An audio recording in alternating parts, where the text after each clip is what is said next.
The Japanese destroyer Hayate, meaning gale, was one of 9 Kamikaze-class destroyers, a class derived from the earlier Kamikaze-class.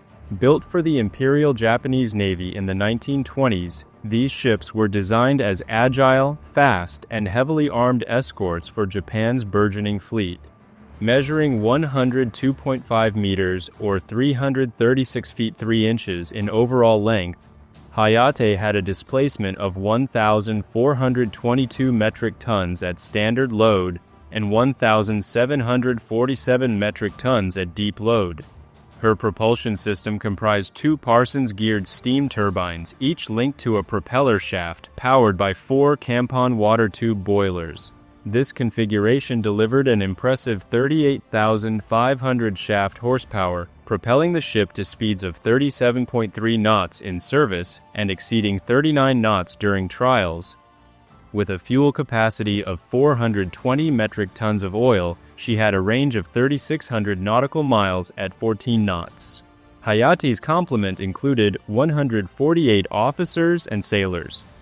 The Kamikaze-class destroyers carried a formidable array of weaponry. Hayate's primary armament comprised 4 12-centimeter or 4.7-inch Type 3 naval guns in single mounts, 1 forward of the superstructure, 1 between the 2 funnels, and 2 in a back-to-back configuration aft. These guns, numbered sequentially from bow to stern, provided powerful surface fire capabilities. Additionally, she featured 3 twin 53.3 centimeter or 21-inch torpedo tube mounts located above water. The forward mount was positioned between the forward superstructure and gun, while the other 2 were placed between the aft funnel and superstructure. These torpedoes were devastating weapons in surface engagements. Early in the Pacific War, Hayate was modified for anti-submarine warfare. The aftmost gun and 1 set of torpedo tubes were replaced with depth charge throwers and 18 depth charges, reflecting Japan's strategic focus on countering the growing threat of U.S. submarines.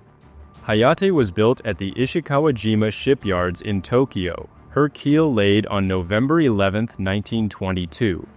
Launched on March 24, 1925, she was completed on December 21 of the same year. Initially designated Destroyer No. 13, she was renamed Hayate on August 1, 1928, as part of the IJN's tradition of naming destroyers after natural phenomena. At the outbreak of the Second World War in the Pacific, Hayate was assigned to Destroyer Division 29, operating within Destroyer Squadron 6 of the 4th Fleet. On December 8, 1941, Tokyo time, Hayate departed Kwajalein Atoll as part of a major task force assigned to the invasion of Wake Island, a strategically significant atoll defended by a small contingent of U.S. Marines and naval personnel. The Japanese destroyer Kisaragi, meaning February, was a member of the Mutsuki class, which followed the Kamikaze-class and introduced significant design improvements, including the first use of triple 61cm 24-inch torpedo tube mounts. These destroyers were slightly smaller but more advanced. Kisaragi measured 102.4 meters or 335 feet 11 inches in overall length, with a displacement of 1,336 metric tons at standard load and 1,800 metric tons at deep load. Like Hayate, she was powered by 2 Parsons-geared turbines and 4 Kampon boilers, delivering 38,500 shaft horsepower and achieving speeds of 37.25 knots. Her fuel capacity allowed for an extended range of 4,000 nautical miles at 15 knots. Kisaragi's armament included 4 12cm Type 3 naval guns and 2 triple 61cm torpedo tube mounts, making her an effective platform for both surface engagements and torpedo attacks. She was also equipped with 18 depth charges and minesweeping gear, enabling her to perform a range of operational roles. Built at the Maizuru Naval Arsenal, Kisaragi was laid down on June 3, 1922, launched on June 5, 1925, and commissioned on December 21, 1925. Originally designated Destroyer No. 21, She received the name Kisaragi on August 1, 1928. Wake Island, a small atoll in the Central Pacific, held immense strategic value in late 1941. Its location provided a critical link between Hawaii and the Philippines, making it a key outpost for both the United States and Japan. Following the attack on Pearl Harbor on the 7th of December 1941, the Japanese Imperial Navy launched simultaneous operations across the Pacific to secure key territories, including Wake Island. The island's defenders, a modest garrison of 449 U.S. Marines, 68 Navy personnel, and 1,221 civilian contractors, stood against overwhelming odds. The Japanese assault force, commanded by Rear Admiral Sadamichi Kajioka, departed Kwajalein Atoll on December 8, 1941. It consisted of a formidable array of vessels, including flagship light cruiser Yubari, light cruisers Tenryu, Tatsuda, destroyers Hayate, Kisaragi, Yayoi, Mutsuki, Mochizuki, Oite, converted patrol boats, patrol boat number 32, patrol boat number 33, transports Kinru Maru, Kongo Maru, carrying 450 Special Naval Landing Forces troops. The invasion force had strong aerial support from bases at Majuro and Roy, which conducted preliminary bombing raids on Wake Island beginning December 8. These raids targeted the airfield, barracks, and defensive positions, inflicting casualties and damage but failing to neutralize the defenders entirely. The defenders' remaining 6 5-inch coastal artillery guns and 12 Grumman F4F Wildcat fighters from Marine Fighter Squadron 211 would prove critical. On the morning of December 11, 1941, the Japanese invasion force arrived within striking distance of Wake Island. At approximately 5:30 a.m., Kajioka ordered his ships to commence bombardment from a distance of 8,200 meters or 9,000 yards. This bombardment was intended to soften the American defenses ahead of a planned amphibious landing. Observing no immediate return fire, Kajioka assumed that the American coastal batteries had been neutralized by prior airstrikes. He ordered the ships to close the range, positioning them within 4,100 meters of the island. This decision would prove catastrophic. Encouraging this, Major James Devereaux, commander of the United States Marine Garrison, had ordered his men to hold their fire until he gave the order to do so. At 6:52 a.m., after the Japanese ships had closed to a range of 4,100 meters, U.S. Marines manning Battery L on Wilkes Island received the order to open fire. The battery was equipped with 2 5-inch seacoast guns, expertly camouflaged and pre-sighted for the Japanese ships. Their first salvos targeted the destroyer Hayate, which was leading a column of ships. The third salvo struck Hayate near her aft section, causing a massive explosion.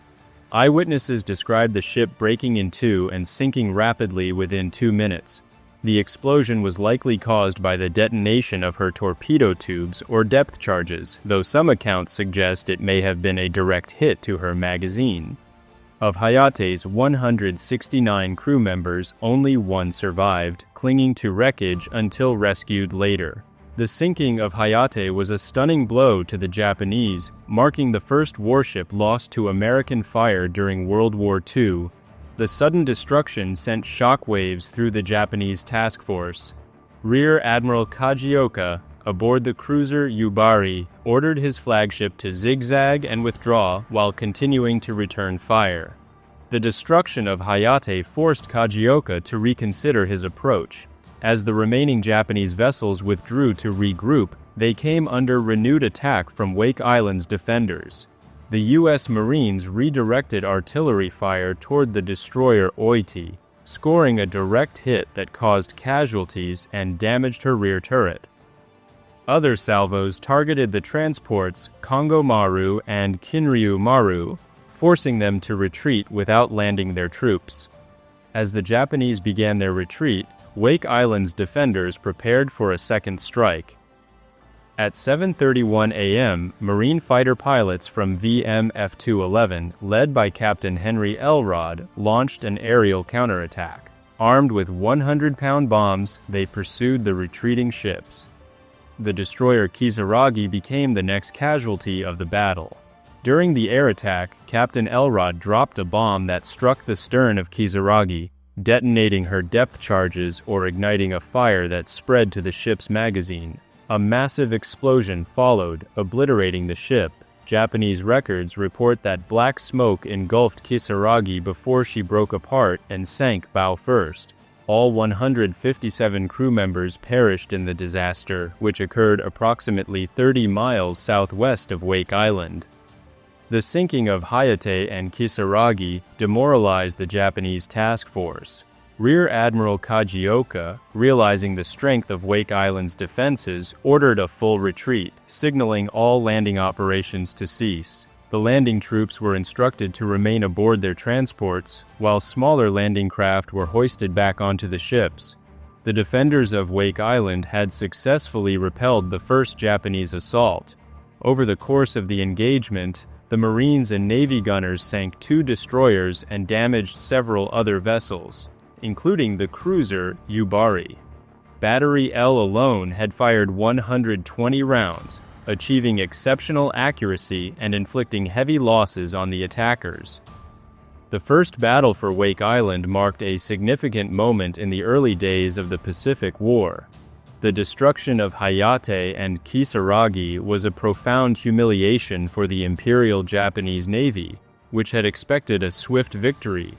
Instead, they lost over 330 sailors and failed to achieve their objective. Wake Island's defenders became symbols of American resilience, holding out against a vastly superior force for 2 weeks. The island eventually fell to a second, larger Japanese invasion on the 23rd of December 1941, but the heroism of its defenders left an enduring legacy. Captain Henry Elrod's actions during the battle earned him a posthumous Medal of Honor, recognizing his extraordinary courage and skill in the defense of Wake Island. The sinking of Hayate and Kisaragi remains a landmark in naval history. These were the first major Japanese warship losses of World War II, underscoring the effectiveness of coordinated ground and air defenses. The battle demonstrated that even a small, determined garrison could inflict devastating losses on a superior adversary, providing a morale boost to the United States in the war's dark early days.